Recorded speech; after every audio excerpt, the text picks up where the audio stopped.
कमाल का लग रहा है, लेकिन ये बताओ आप ये किसके घर से चोरी करके लाई हो तुम? देखो निशा, ये जो भी रोपनी का टाइम चल रहा है, मैं उसी में रोपनी करके दिन रात दिहाड़ी करके मजदूरी करके लेकर आए हूँ। मैं कोई तुम्हारी तरह चोरने नहीं हूँ। भाग्यवान, तुम्हें पता नहीं है, निशा मेरी इकलौती अकेली ही बहन है और तुम्हें उसे चोरनी कहते हुए शर्म नहीं आई? जी, मैं कोई यहाँ कपड़े उतार के नाच नहीं कर रही हूँ, नंगा नाच जो मुझे शर्म आएगी। अरे उसने मुझे चोरनी कहा तो मैंने भी उसे कह दिया। हाँ हाँ, बस हो गया भाभी, अब तुम चुप हो जाओ, वरना नहीं मैं तुम्हारी बत्तीसी तोड़ दूंगी। निशा, ये अपनी कैंची की तरह चलती हुई जुबान को तुम भी अपनी लगाम लगा लो, वरना मैं भी तुम्हारा गला घोट दूंगी। क्यों बहू, तुम्हारे माँ बाप ने यही संस्कार तुम्हें दिए हैं क्या? एक तो मेरी बेटी 6 महीने बाद मायके में आई है और तुम आते ही उससे लड़ाई करने लगी। अरे जो माँ जी, इसमें मैं क्या करूँ? ये आपकी लाडली बिटिया चाहे 6 महीने में आए या 6 साल में, लेकिन आप इस अपनी बिटिया को समझा लो कि मुझे बार बार चोरनी ना कहे, नहीं तो मैं इसकी अभी 13वीं कर डालूंगी। अब शांत हो जाओ बहू, लड़ना झगड़ना बंद करो। आप तो जानती हो ना कि हम लोग उसको जान से ज़्यादा प्यार करते हैं, इसलिए उसकी बुराई एक ही हम नहीं सुन सकते उसके खिलाफ। अरे बाबूजी, आप लोग को इतनी आपकी बिटिया प्यारी है तो मुझे और मेरे हस्बैंड को, यानी आप अपने बेटे को जहर दे डालो, क्योंकि हम लोग बिना टिकट के ऊपर ही कट जाए, चले जाए, फिर अपना धन जायदाद अपनी लाडली बिटिया के नाम करके फिर ले लेना उसके साथ तुम लोग। हाँ बाबूजी, मैं तो कहती हूँ ये शुभ काम में देरी नहीं, ये अभी आप कर डालो कि ताकि इस बदतमीज भाभी से छुटकारा अभी के अभी मिल जाए तत्काल में। तो चुप हो जा कलमुही, अरे उसके कपड़े और सारे गहने तो पहले ही तो चुरा के ले गई है और फिर अब तू उसे मारने को बोल रही है। अरे कल का मेरा दामाद आएगा और तेरा हाथ पकड़ लेकर चले जाएगा, फिर हमारे बुढ़ापे का सहारा तो कल के यही लोग हैं, खाना पीना हम लोग को दाना पानी यही लोग देंगे आगे चल के। ये क्या बोल रही हो मम्मी जी, आपको पता नहीं है कि इस जमीन जायदाद में सारे में जितना हक भैया का है उतना ही हक मेरा भी है। आप ज्यादा बोलोगे ना तो अभी जाके कोर्ट में खड़ी हो जाऊंगी और फिर इस जमीन का आधी जायदाद का मालिक मैं बन जाऊंगी, फिर आप लोग को धक्के मार के बाहर निकाल दूंगी। ऐसा मत बोल बिटिया, नहीं तो तेरी मम्मी हार्ट अटैक के मरीज है, तू तो जानती है। ये अभी अपनी जान। देखो निशा बहन, अरे आपके तो जमीन जायदाद की कमी नहीं है, वहाँ आपके ससुराल में 500 बीघा जमीन है, वहाँ पे आपके खेतों में काम करने के हाथों में कोड़ निकल आते हैं, फिर हमारी जमीन जायदाद लेकर आप क्या करोगी?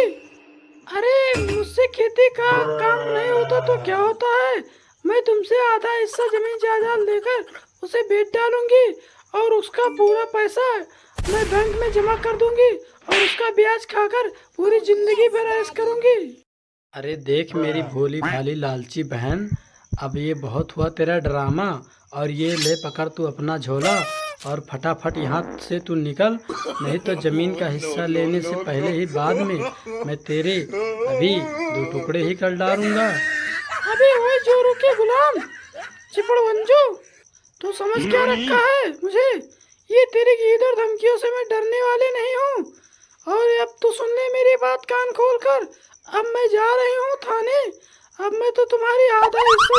अरे ऐसा अनर्थ मत करना बिटिया, नहीं तो जानती है तेरे भाई के साथ साथ तुम्हारे बाप को भी रोड पर बैठकर भीख मांगना पड़ेगा कटोरा लेकर। भूल गए आपके बहू और आपके बेटे लाडली, आप ही के सामने मेरी कितनी बेइज्जती की है, अब मैं एक भी नहीं सुनने वाली। अब मैं जा रही हूँ थाने में और थानेदार से कहकर अपना जमीन का आधा हिस्सा लूंगी, उसके बाद चाहे तुम भीख मांगो या कोई के तलवे चाटो, मुझसे नहीं लेना देना है। एक कलमुही, तो हम लोग की बात नहीं मानती तो कोई बात नहीं, लेकिन कम से कम तुम अपने बूढ़े बाप की तो ख्याल रख। अरे वो उनकी इज्जत की धज्जियां उड़ जाएगी, कहीं पे मुंह दिखाने लायक नहीं रहेंगे। उनके बुढ़ापे की तो कम से कम इज्जत कर। बोल देना अपने पति जवान लाडले को कि वो जाके चार दीवारी के अंदर छुप जाए। देखो नंदन जी, अब आप मेरी बर्दाश्त की सीमाएं लांघ चुकी हैं।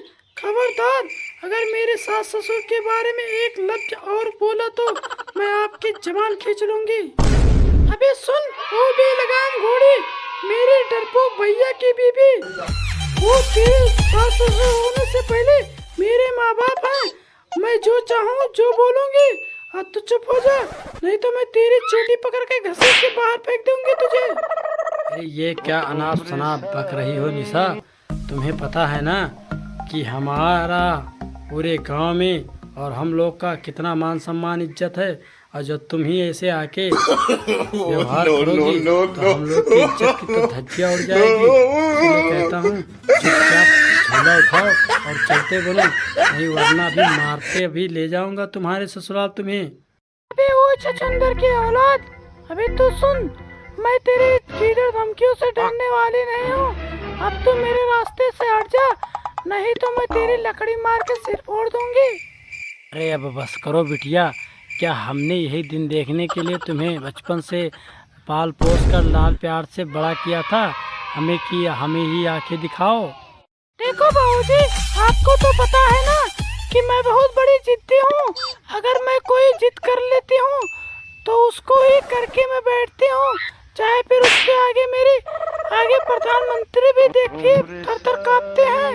ये प्रधानमंत्री वाली बात मत कर कल मुही बिटिया, वो तो खुद अपनी बीवी से डरता है, उससे जाके दूर बैठे हैं क्योंकि वो। लेकिन तू ये बता, तू समय समय पर आकर हम लोग को क्यों लूटती है? देखो मम्मी, इसे लूटना नहीं कहते हैं, इसको अपना अधिकार कहते हैं, और आपके पूरी जमीन जायदाद में हमारा आधा अधिकार है, इसलिए हम ये ऐसा कहते हैं। ये कोई लूटने वाली बात नहीं है। अरे अब बस करो निशा, नहीं तो अभी मैं और तुम्हारे भैया और पूरे परिवार मिलकर तुम्हारा अभी पिंडदान कर देंगे। देखो बदतमीज भाभी, जो तुम्हें अभी तक तमीज नहीं आई, किसी के पिछवाड़े में अभी इतना दम नहीं है कि मेरे जीते जी मेरा कोई पिंडदान कर दे। देख निशा, हमारे माँ बाप ने हमें कितने अच्छे संस्कार दिए थे, लेकिन क्या तू वो भूल गई ये सब संस्कार कि अपनी भाभी से तू तलाक के बात कर रही है तू? अबे देख जोरू के गुलाम, अपनी बीवी से डरता होगा तू, लेकिन मैं नहीं डरती हूँ। अगर तेरी बीवी मुझसे ज्यादा तू तड़ाक करेगी और तुझसे करेगी तो मैं उसका ईंट मार के सिर फोड़ दूंगी। अरे अब बहुत हुआ इसका नाटक। अरे बेटा, जा जल्दी से रस्सी लेकर आ और इसके हाथ पैर बांधकर बाहर नीम के पेड़ में लटका दे। ये दिन भर बारिश में पड़ी रहेगी, तब जाके इसका अकल ठिकाने आएगा। हाँ हाँ बांध दो। वैसे मुझे बारिश से थोड़ी डर लगता है, कहीं मैं मिट्टी की थोड़ी हूँ जो गल जाऊंगी। वैसे तो मुझे नहाए हुए 6 महीना हो गया, आज मैं पूरे दिन भर नहाऊंगी, लेकिन मैं अपनी जिद भी नहीं छोड़ूंगी। अरे सुनो जी सुनो, ये ऐसे नहीं मानने वाली है, इससे दिन भर टंगारी और फावड़ा चलवाओ, तब जाके इसकी अकल ठिकाने आएगी। हाँ, मुझे कोई टंगारी और फावड़े से थोड़ी डर लगता है। जानते नहीं हो आप लोग, शादी से पहले मैं टंगारी उठा उठा के आधे इंच छोटी हो गई थी। अरे देख रहे हो कैसे जिद्दी ननद मिल रही है। अरे पूरे घर वाले इसे समझाने की कोशिश कर रहे हैं, फिर भी लेकिन ये कुतिया की तरह भाव भाव कर रही है। अब वो सब करने के बजाय एक काम करो, पीछे पकड़ कर जबरन इसके फिर भी कोई मुंह पे डाल दो, और ये फिर चपके रहेगा मुंह इसका होठ, और एक कोने में पड़े रहेगी। देखो मुझे फिर भी कोई से भी डर नहीं लगता था, एक बार उसके घर में कूद गई थी, फिर मेरा भी बाल भी बाका नहीं हुआ। अरे ये सब करने से इसके अकल ठिकाने नहीं आएंगी। ये बंद बड़े बड़े वाले चूहे वाले कमरे में इसे बंद करो और 4 दिन तक खोलना मत, तब जाके इसका अकल ठिकाने आएगा। नहीं, मुझे चूहों वाले कमरे में बंद मत करना, मुझे चूहे से बहुत डर लगता है। आखिर मैं आप लोग से कुछ नहीं मांगूंगी, मुझे केवल 200 रुपये वाली साड़ी दे दो, मैं अब जा रही हूँ अपने ससुराल।